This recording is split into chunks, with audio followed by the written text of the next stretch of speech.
I am so disappointed to you all. Akala niyo hindi ko alam yung mga pinagagawa niyo na pinag-uusapan niyo ako sa GC niyo? Hala, sino nagsumbong? So, totoo nga, Mr. Stitch.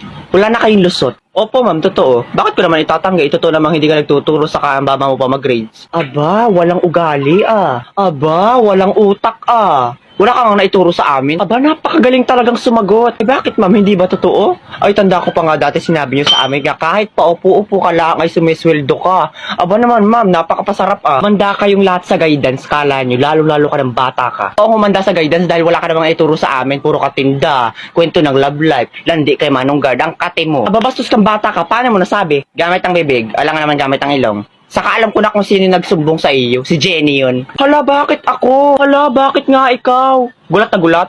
Eh, mas nagulat pa nga ako sa lawak ng noo mo.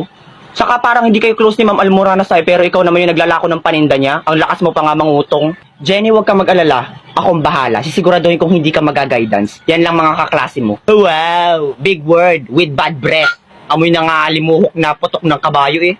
Kayong lahat, wala kayong pakialam kung hindi ako nagtuturo ha. Saka binababaan ko talaga yung grades nyo dahil deserve nyo. Saka kahit hindi ako magturo dito, sumasahod ako kahit wala kayong alam. Ma'am, paano ba yan? I-record ko yung sinabi mo.